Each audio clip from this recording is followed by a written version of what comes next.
चालू हाँ सर चालू है।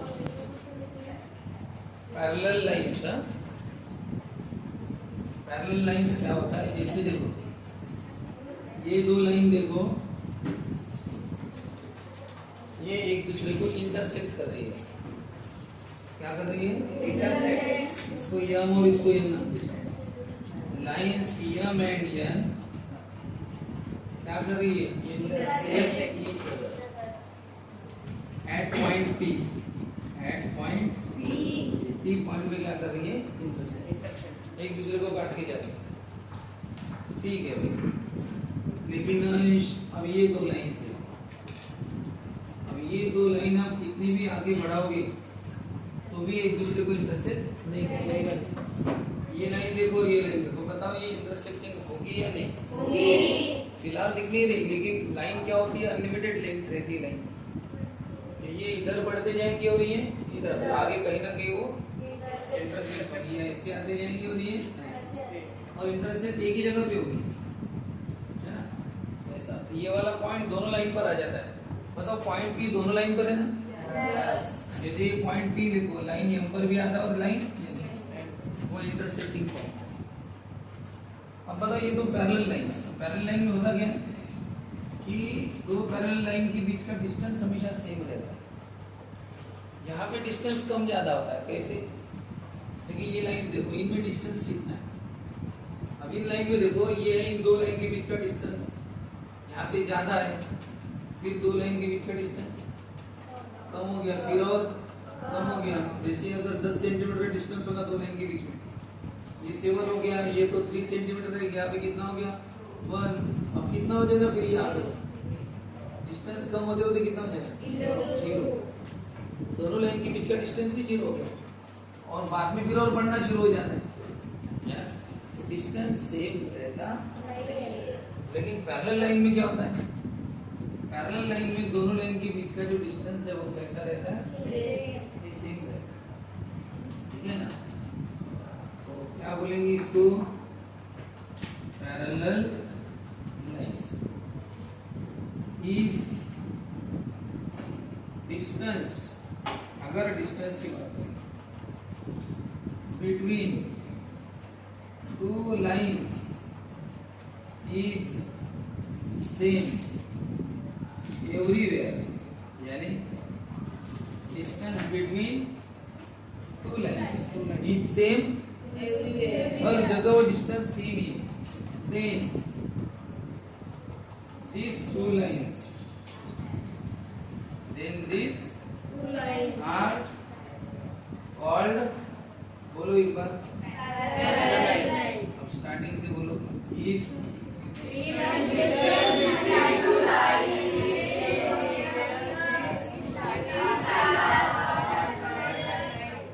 तो बताओ यहाँ पे लाइन यम पैरेलल है लाइन यम। अब आपके सामने खिड़की है, देखो खिड़की में क्या लगे हुए? बहुत सारे रॉड है, ऐसे है ना? तो ये रॉड एक दूसरे को इंटरसेक्ट कर देगा। तो ये है पैरेलल रॉड। ये खिड़की है ना आपके सामने, आपके वो कुछ रॉड ऐसे भी तो है, तो ये रॉड भी एक दूसरे को कैसे पैरेलल। लेकिन ये रॉड और ये रॉड ये पैरेलल नहीं है, वो एक दूसरे को क्या कर रहे हैं? ये रॉड और ये रॉड क्या हो गए? इंटरसेक्ट कर रहे हैं। तो ये इंटरसेक्टिंग रॉड्स हो गए, लेकिन ये सभी रॉड पैरेलल, ये सभी रॉड पैरेलल, ऐसा है। तो बताओ पैरेलल और इंटरसेक्टिंग दोनों अपने आसपास दिखते हैं। जिस डेस्क पर आपने हाथ रखा हुआ है, जिस बेंच पर आप बैठे हो, उसकी ये दो लाइन पैरेलल रहती है और ये दो भी कैसी रहती है? पैरेलल, बराबर है। इस बेंच के जो पैर है नीचे लोहे के, वो भी कैसे रहते हैं? रहते हैं ना? तो पैरेलल चीजें हर जगह मौजूद है, और इंटरसेक्टिंग चीज वो भी हर जगह। आपने देखा होगा कई खिड़कियों में, जैसे ये खिड़की के रॉड्स है पैरेलल है, लेकिन वो कुछ रॉड ऐसे लगाते हैं डिजाइन के तौर पर, है ना? डिजाइन की खिड़की को, ये रॉड पैरेलल है, लेकिन ये क्या है? अगर हम दो पैरेलल रॉड की बात करें, दो पैरेलल रॉड लेता हूं मैं, जैसे एक खिड़की को दो रॉड है बीच में और एक रॉड उन्होंने ऐसे दे दी, आप बताओ क्या दिख रहा है? इस तरह ये दो रॉड पैरेलल है और ये तीसरा जो रॉड है वो क्या कर रहा है? इंटरसेक्ट कर रहा है दोनों को, तो इसको इंटरसेक्टिंग बोलते हैं। लेकिन अपने चैप्टर में हम इसे ट्रांसवर्सल बोलते हैं। क्या बोलते हैं? ट्रांसवर्सल। जो रॉड, जो लाइन दो पैरेलल लाइन को काटती जाती है, दो पैरेलल लाइन को उसको बोलते हैं ट्रांसवर्सल। क्या बोलेंगे? ट्रांसवर्सल। यानी ये हेडिंग हो गया नंबर 1 इंटरसेक्टिंग लाइंस, यहां से शुरू ये पैरेलल लाइंस। अब क्या? ट्रांसवर्सल। किसको बोलते हैं? द लाइन इंटरसेक्टिंग पैरेलल, जो लाइन पैरेलल लाइन को क्या करती है? जैसे ये दो पैरेलल लाइन और ये तीसरी लाइन क्या कर रही है? इन दोनों को इंटरसेक्ट कर रही है, दोनों को काट के जा रही है ना, चाहे कैसे भी निकालो, ऐसे निकालो, ऐसे निकालो, कैसे। ये क्या है? ट्रांसवर्सल। तो यहाँ पे लाइन के इज द ट्रांसवर्सल, लाइन के इज द, क्योंकि वो दोनों को काट के जाए और लाइन ये वाले और हम पैरेलल, ठीक है। तो देखो बेटा, वॉच करा। अब सर इसके बाद अब इनमें जो ये एंगल्स है, इनमें कुछ एंगल आपको एग्जैक्ट सेम दिखेंगे, एग्जैक्ट सेम। अगर अच्छे से देखो तो ये बी दिख रहा है क्या? ऐसा है या ऐसा है कि नहीं? देखो चलो है, ये ऐसा है ना, ऐसा ही देखो ये एंगल है, ऐसा ही एंगल और कहाँ पे है? क्या ई पे? सेम है ना, जैसा इधर है वैसा। तो बी और ई क्या हो गए? इक्वल हो गए। कैसे हो गए? इक्वल। दोनों की लेंथ इक्वल हो गई, यानी सॉरी मेजरमेंट क्या हो गया? इक्वल। जैसा नीचे सी है ऐसा है, ऐसा है ना, वैसा ही एच भी नीचे है, तो सी किसके साथ इक्वल हो गया? अब ये ट्रांसवर्सल है। अब ट्रांसवर्सल में ये जो एंगल है इधर वाले, ये उसके ट्रांसवर्सल की एक ही साइड में, बी सी ये एक ही साइड, और इधर वाले कौन से? ए बी जी, ये इधर वाले। अगर हम पैरेलल लाइन के बाहर वाले एंगल बोले तो पैरेलल लाइन के बाहर कौन है? बी और ए, और इधर भी कौन है? ये पैरेलल लाइन के बाहर है, और अंदर कौन आते हैं? C D. ये पैरेलल लाइन के कहाँ आते हैं? अंदर। तो ये पैरेलल लाइन के अंदर है और ये दोनों बाहर, ये दोनों भी बाहर। ओके, और ये एक साइड में और ये एक साइड। अभी हम यहाँ पे जो अलग अलग एंगल्स बने उनमें 3 तरह के एंगल हम पढ़ने वाले हैं, करस्पॉन्डिंग, अल्टरनेट और इंटीरियर। वैसे तो यहाँ पे और भी एंगल्स है, अपोजिट एंगल है, एंगल सिंगलिनियर पेयर है, तो बाद में देखेंगे, ठीक है ना। तो पहले इसमें काम है ना,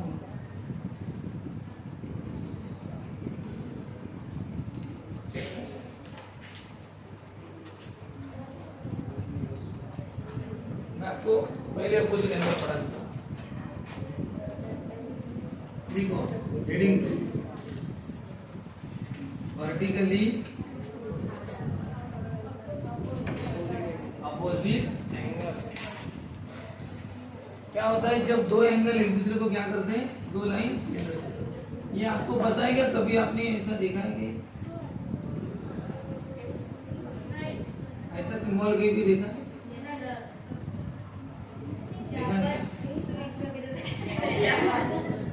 नहीं देखा? देखा हो कहाँ पे? यहाँ पे हाई वोल्टेज इलेक्ट्रिक लाइन रहती है ना, डीपी वगैरह रहती है बड़ी वाली, वहां पे सिंबल रहता है कि ये खतरा, क्या है ये खतरा। तो बताओ ये दो हड्डी एक दूसरे को इंटरसेक्ट कर रही है ना, और इसके ऊपर खोपड़ी लगाते हैं। हाँ, और हम क्या करेंगे अभी,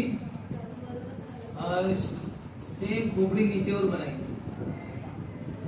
भले भले मेरी नहीं बनेगी, आप बना लेना बस।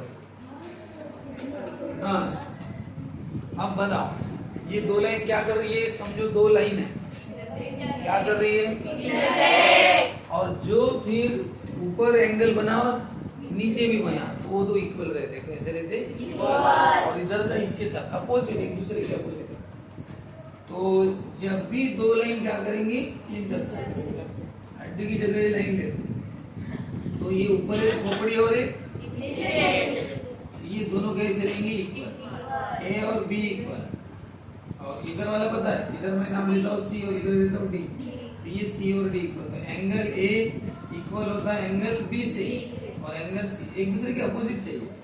देखो जो लाइन इधर से इधर जा रही है और ये इधर से इधर, इन दो लाइन से सी बना तो इन दो लाइन से डी बना।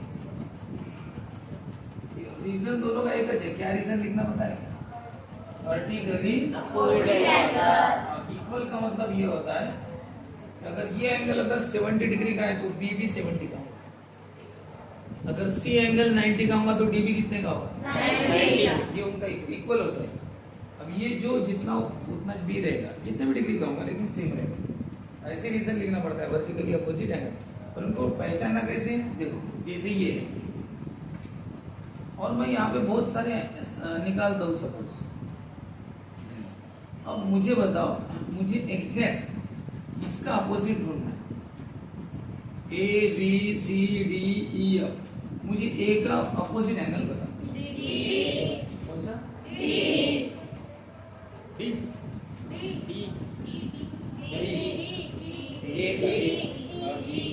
क्या करना, एक ही साइड को नोट करना, किया? एक ही साइड है ना, ये एंगल, उसी साइड को आगे लेके जाना, यहां से कहा लेके जाना आगे। चलो एक ही दूसरी साइड नोट करो, हर एंगल में दो साइड रहती, कोई भी एंगल निकालो, कितनी साइड है, दो है, तो उन दोनों को नोट करो। एक ही पहली साइड नोट की, उसको आगे बढ़ाना, एक ही दूसरी साइड नोट करो, किया? अब उसको आगे लेके जाओ, लेके गए।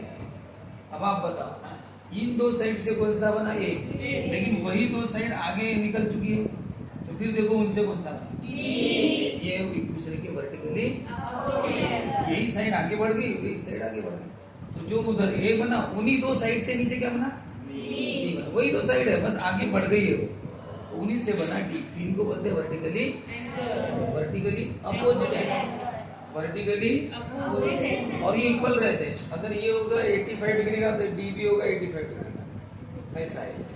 तो आप सभी को ये फिगर भी निकालनी है, ये भी निकालना है, ये भी, और इस बात का ध्यान रहे आपको अपनी खोपड़ी निकालनी है, दूसरी की नहीं, ठीक है? ओके, मैं और एक लगे तो एग्जांपल देता हूँ। देखो इधर आप सभी, इसका नाम देता हूँ A P B C D. आप बता सकते हो इस एंगल का नाम क्या है? इस एंगल का नाम ऐसा है ना, ए पी बी। बताओ इसका अपोजिट एंगल, यही लाइन नीचे आई और ये लाइन इधर है, बताओ कौन सा होगा? B P C. और रीजन क्या लिखना, क्यों इक्वल है दोनों, देखो कि क्या बराबर। चलो इसका बताओ कौन सा, इसका नाम कौन सा, इसका अपोजिट बी पी सी, दोनों का रीजन एक है, कौन सा, वर्टिकली अपोजिट। सर ये तो आपने नाम लिखना पड़ा है, एक्चुअल प्रॉब्लम कैसा सॉल्व करते हैं, एक्चुअल प्रॉब्लम सॉल्व करते समय ऐसा करते हैं, वो भी देखिए। अब इसके एक्चुअल प्रॉब्लम पर आ गए, जैसे P Q R S T, ये एंगल दे रहा हूं मैं 70 डिग्री का, ठीक है? तो पहले कैसे लिखना पता है क्या, पहले जोड़ी लिख लेना, पी क्यू आर, इसका अपोजिट कौन है, पहले लिखना, रीजन क्या लिखना, लिखोगे ना बराबर? फिर उसके बाद एक वर्ड लिखना, कौन सा वर्ड? इन दोनों को लिखा बट अब इन दोनों में से जो आपको पता है वो लिखो। कौन पता है? PQR पता है कि SQT पता है? कितने का पता है? 70। ऐसे लिखना बट PQR कितने का है? 70। और रीजन लिखना गिवन। तो SQ 70 का है, उसका कारण बता। 70 का क्यों है हमें थोड़ी पता क्यों है, तो दिया हुआ इसलिए लिखा, दिया हुआ इसलिए लिखा गिवन। अब बताओ अगर PQR 70 का है तो बताओ SQT कितने का है? SQT भी कितना लिख देना? 70। देयरफॉर SQT भी से लिखा कैसे बोलोगे? PQR और SQT इक्वल है। इसका रीजन ये है कि दोनों के वर्टिकली लेकिन इनमें से पहला एंगल PQR 70 का है क्योंकि वो गिवन है, इसलिए दूसरा एंगल भी कितना हो गया? 70, क्योंकि दोनों इक्वल है। तो इससे एक 70 तो दूसरा भी 70। इस तरह से हवा में लिखोगे, यहाँ पे भी नाम सब खोपड़ी अभी मैं आपके ये देखूंगा। अब आपकी कॉपी देखते हो सभी बराबर, अब अपनी कॉपी निकाल दीजिए। हाँ अब देखो, अभी थोड़ी देर पहले ये पढ़े थे हम कि ये वाला एंगल कितने डिग्री का था, तो ये भी कितना था, बस लिखना पड़ता है कि दो इक्वल है, बट ये वाला पता है 110, तो वो भी कितना होगा 110। ये थे वर्टिकली अपोजिट, जब दो लाइन एक दूसरे को क्या करते हैं, बराबर है, ठीक है।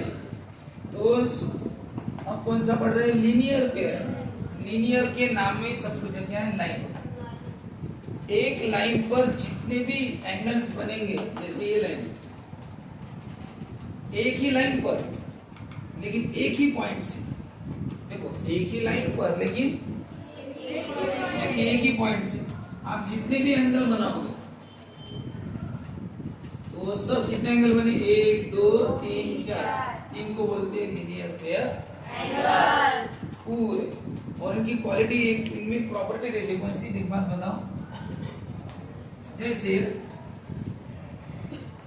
ये एंगल है, अब ये कितने डिग्री का है? तुमने अगर प्रोटेक्टर लगाया तो प्रोटेक्टर लगाया तो आपको पता चलेगा कि ये सर ये 30 डिग्री का है। फिर इस एरो को मैंने इधर लेके आया, आपने बोला सर ये तो 90 डिग्री का है। फिर ये एरो इधर आ गया, तब आपने बोला कि सर ये 120 डिग्री का है। इधर आ गया, सर ये तो 150 डिग्री हो गया। इधर आ गया तो फिर ये 170 हो गया, और फिर ये इधर आ गया, ये 180 हो गया। तो बताओ जब ये इधर आ गया तो एक लाइन बन गई। क्या बन गई?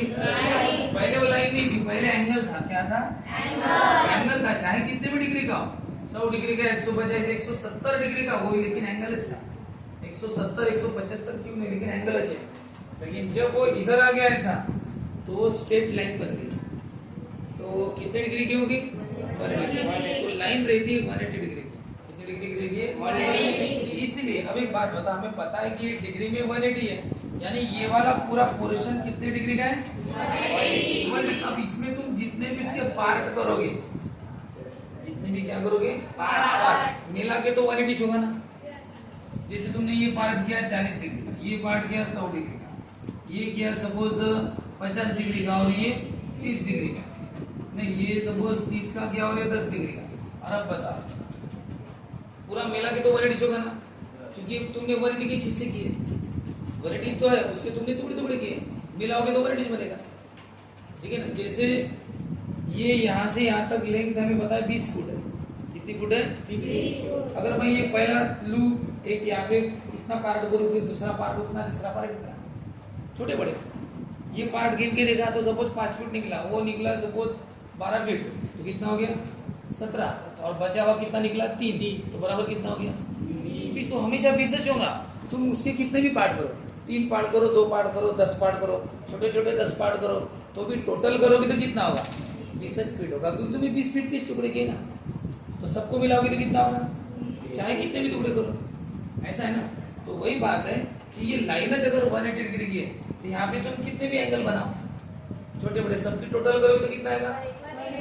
ये यहाँ से यहाँ तक 40, यहाँ से यहाँ तक 100, यहाँ से यहाँ तक 30, यहाँ से यहाँ तक 10, पूरा मिलाओगे तो कितना होगा? तुम 4 टुकड़े करो, 3 करो या 2 करो, देखो यहाँ पे 4 हुए, 1 2 3 4, लेकिन वहाँ पे कितने हुए? 2।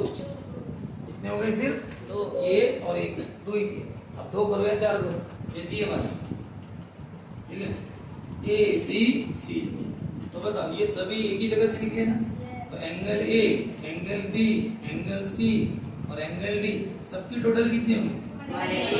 अब रीजन लिखना पड़ेगा सब, चारों की टोटल मेरे देखो, ए यहाँ से यहाँ तक है, फिर बी यहाँ से यहाँ तक है, सी यहाँ से यहाँ तक है और डी यहाँ से यहाँ तक है, पूरा 180 बन गया ना। पूरी लाइन कवर की, इसलिए कितना बताओ क्या लिखते हैं इसको? Linear pair angle. लीनियर पे सर एक लाइन पर एंगल है ना, और याद रखना एक लाइन पर और एक ही पॉइंट से, देखो एक ही पॉइंट से इसी से निकले ना सर, आप इनको बोलते हैं लीनियर पेयर एंगल। तो अब यहाँ पे देखो, आप क्या करना, ये फिगर आपने निकाले ना, ये भी फिगर निकालना, जरूर निकालना, इसका ऐसा लिखना। इसमें हमने नाम नहीं दिए थे, बस ऐसा एंगल को एबीसीडी बोला था, अब यहाँ पे एक्चुअल नाम ले रहे। तो बताओ इस एंगल का नाम क्या होगा? एंगल एम पी के, इस एंगल का तुम KPM भी बोल सकते हो। एंगल को दो तरीके से पढ़ सकते हो, ABC, देखो आप इसको ABC बोलो या फिर CB, B बीच में बोलना। एंगल है मेन B, कौन सा एंगल है ये? B, बराबर B बीच में बोलना पड़ेगा, चाहे ABC बोलो या CB। आप तुम्हें कभी कभी सिंगल B बोला तो भी चलता है, एंगल B, लेकिन ऐसी केस में मत बोलना। मत ये एंगल P, क्या है ये? लेकिन एंगल P दो है, क्योंकि इधर वाला भी एंगल P और इधर वाला भी एंगल P, फिर वो कंफ्यूजन होता है कौन सा P। जैसे अपनी क्लास में अगर एक ही नाम के अगर दो स्टूडेंट होंगे, है क्या अपनी क्लास में? यश, अब यश बोल दिया, यश इधर आओ, तो यश कौन सा? कंफ्यूजन हो गया ना, इसलिए इसी केस में पूरा नाम बोलना पड़ेगा। तो वैसे ही यहाँ पे अगर P बोल दिया तो सर P कौन सा? ये भी P है, वो भी P है, कौन सा P? इसमें पूरा नाम बोलना उसका, क्या बोलना? MP K, और इस P का नाम क्या है? KPL। और अगर इन दोनों को मिला देंगे तो बताओ ये MP है K और ये KP है, मिल गए तो पूरा कवर हो गया ना पूरा। कितना डिग्री? रीजन लीनियर एंगल्स, ऐसे लिखना, और ये बन गया फॉर्मूला। अब इसमें अगर आपको वैल्यू दिए, सपोज ये दे दिया मैंने 120 डिग्री, और आपको बोला ये वाला एंगल पता करो, इसमें वैल्यू पुट करना, बताओ कितना MP के? 120, और ये वाला एंगल पता नहीं है, याद रखो ये पता नहीं है और ये पता है। फिर क्या करना है, इसको शिफ्ट कर देना। किसे शिफ्ट करना? देखो ये जैसे है इसको शिफ्ट करना, प्लस का क्या होगा? बोलो कितना आया आंसर? एंगल KPN कितना हो गया? 60, ये 60 का हो गया, ये 120 और ये 60 मिला के टोटल कितना होता है? बराबर है, बराबर है ना? ये कितने? चारों की टोटल कितनी? अगर मैंने बताया इसको, आपको बताया कि ये है 50, ये है 30, मैंने बताया कि ये 70 है और यहाँ पे क्वेश्चन मार्क है, मुझे तो पता है कि चारों की टोटल कितनी आने वाली है? ये कितना है? 50। B सर पता ही नहीं, 80 पता है, 70, T पता है 30, इक्वल टू कितना है? अब सर P नहीं पता, बाकी सब पता है। चलो ये सब पता है ना, सबकी टोटल कर दो, 70 और 30, 100 और 50, तो एंगल B प्लस कितना लिखना? यानी इन तीनों को मिला के 150 B जैसा है, इन तीनों की टोटल कितनी? इक्वल टू के उधर कौन है? अब बताओ, अब जैसे हमने इधर बताओ 120 को उधर शिफ्ट किया था तो प्लस का क्या हो गया? वैसे इधर 150 को शिफ्ट करो, बताओ प्लस 150 का क्या होगा? तो बताओ B कितने का आ गया? आपको जो नहीं पता मिल जाता है ना, बस ये 4 की और वो 2 की है, 4 रहे, 2 रहे, 3 रहे, कितने भी रहे, सबकी टोटल कितनी होगी? 180, और जो नहीं पता वो अपने आप मिल जाता है, ठीक है? कर रहे बंदे, बहुत इंपॉर्टेंट चैप्टर है यार, रेगुलर रहना प्रेजेंट है, और इसके घर में अभी पढ़ाई करके आओ, इसमें घर में डबल लिख के लाओ, ये सब प्रॉब्लम कल कॉपी में चेक करूंगा क्लास में। सर 5